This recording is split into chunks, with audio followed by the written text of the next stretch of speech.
This is the latest post of MLBTR's annual off-season and review series, in which we take stock of every team's winter dealings. The Padres stunned the baseball world with a franchise record free agent signing for a second straight off-season as they look to emerge from an arduous rebuilding process. Major League Signings Manny Machado, 3B, 10 years, $300 opt-out clause after the 2023 season. Garrett Richards, RHP, 2 years, $15.50 Ian Kinsler, 2B, 3B, 2 years, $8 includes $500,000 buyout of 2021 club option. Adam Warren, RHP, 1 year, $2.50 includes $500,000 buyout of 2020 club option. Aaron Liu, LHP, 1 year, $1.40 includes $200,000 buyout of 2020 club option. Total spent $327.4 million. Trades and waiver claims. Notable minor league signings. Notable losses. If the Padres signing of Eric Hosmer to an 8-year, $144 deal a year ago raised eyebrows around the baseball world, then this offseason's decision to sign Manny Machado to what was then the third largest contract in MLB history prompted jaws to hit the floor. The move made some sense on paper even before the Padres were linked to Machado in earnest.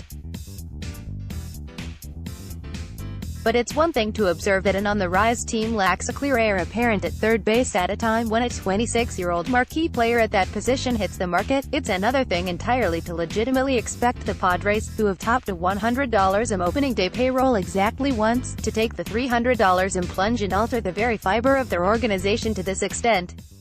It sounds odd to call the deal a bargain for San Diego, but the market for Machado never developed to the point where the Padres had steep enough competition to bow out of the bidding. The Phillies were linked to Machado all winter but seemingly preferred Bryce Harper, whom the Friars also explored to at least some extent.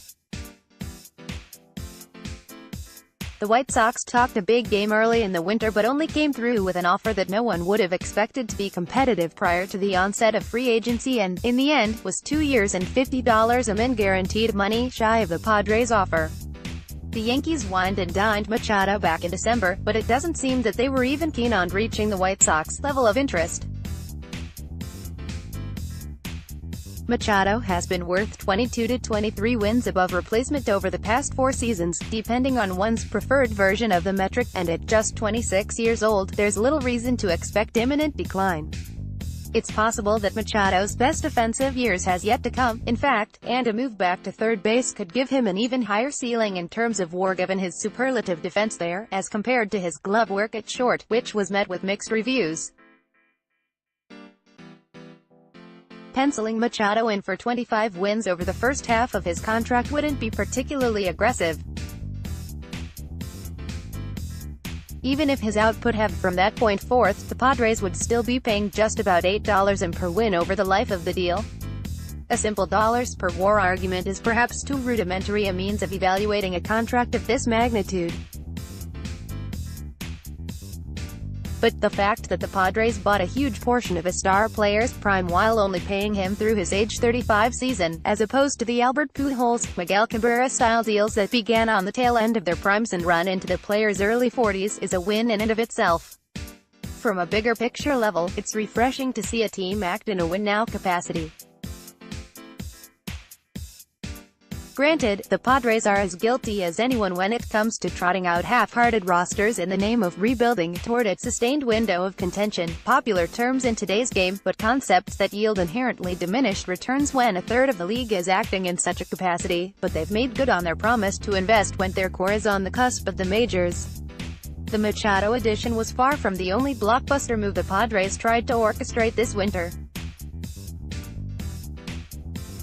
San Diego was tied to ace-caliber arms like Corey Kluber, Trevor Bauer and Noah Syndergaard on the trade market. They were reported to be a legitimate player for all-star catcher JT Realmuto before Miami flipped him to Philadelphia. They also explored a plethora of trades involving their glut of outfielders. The Padres, as previously noted, at least internally discussed the possibility of adding Harper even after signing Machado, and they did have a face-to-face meeting with him at one point. Ultimately, however, the remainder of the team's off-season moves amounted to tinkering around the edges of the roster. The Padres know that for better or worse, they're stuck with the contracts given to Hosmer and Will Myers, and they entered the winter with a farm system teeming with near MLB-ready options at a number of other key spots. Kinsler was brought in largely to serve as a leader who will function as a reserve player. General Manager A.J. Preller knows the well-respected former All-Star from the pair's days together in the Rangers organization. Preller.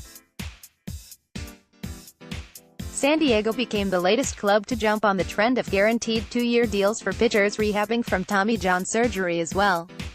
However, their $15.50 and promise to Garrett Richards doesn't leave that much space for the team to consider the signing a bargain. Richards won't pitch in 2019, meaning they're essentially banking on the oft-injured righty to be a $15 pitcher in his first year back from Tommy John surgery.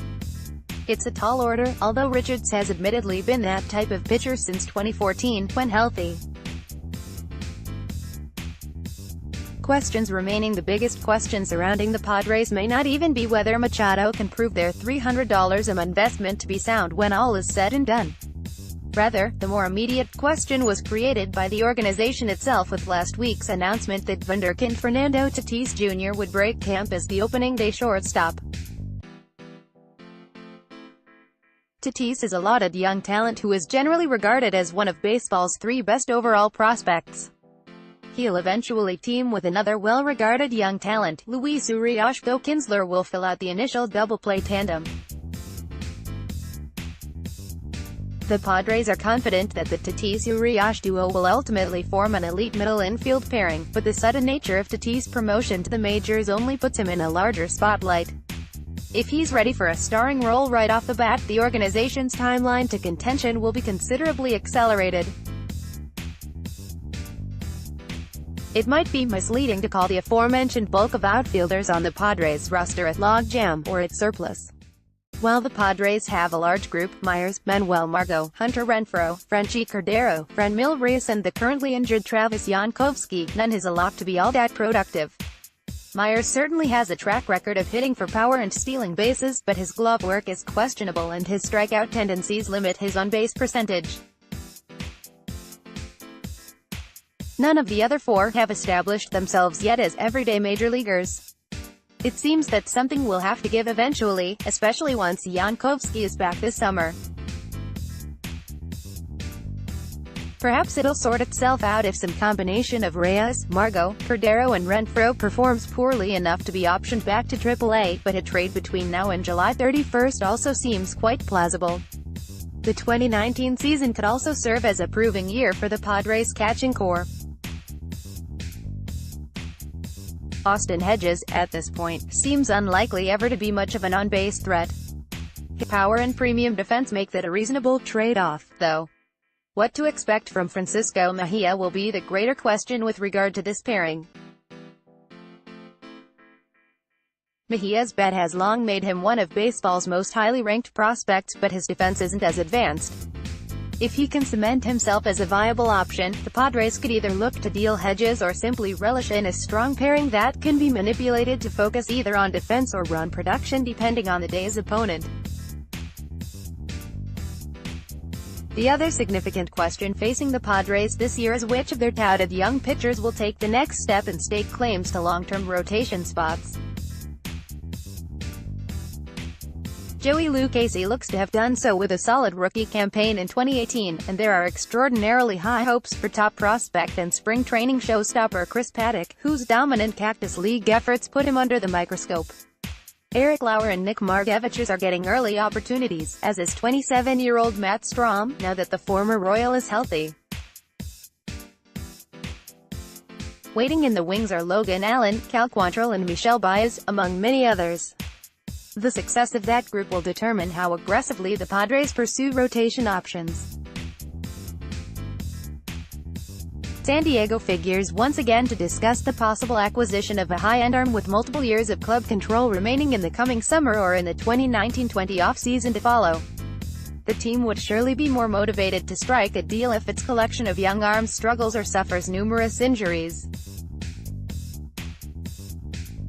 Jacob Nix is already sidelined by a partial UCL tear. Looking ahead to the winter, Jarrett Cole leads a crop of free agent pitchers that also includes 30 or younger arms such as Madison Bumgarner, Zach Wheeler, Alex Wood, Michael Wacha, Jake Odorizzi and Michael Pineda.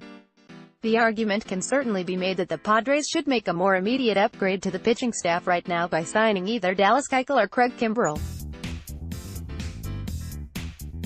Adding either would bolster the team's 2019 outlook and possibly deepen the pitching staff in 2020 and beyond. Whether the organization wants to take on that kind of financial obligation when either pitcher might not be in a big league game before May is anyone's guess, but there's been very little in the way of recent connections between the Padres and either of those former All-Star pitchers. Suffice it to say, there will be options for the organization to pursue if in-house options falter.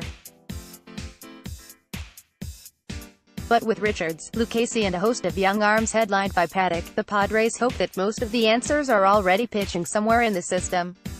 2019 season outlook: the Padres might have more variance in their range of possible outcomes than any team in the game.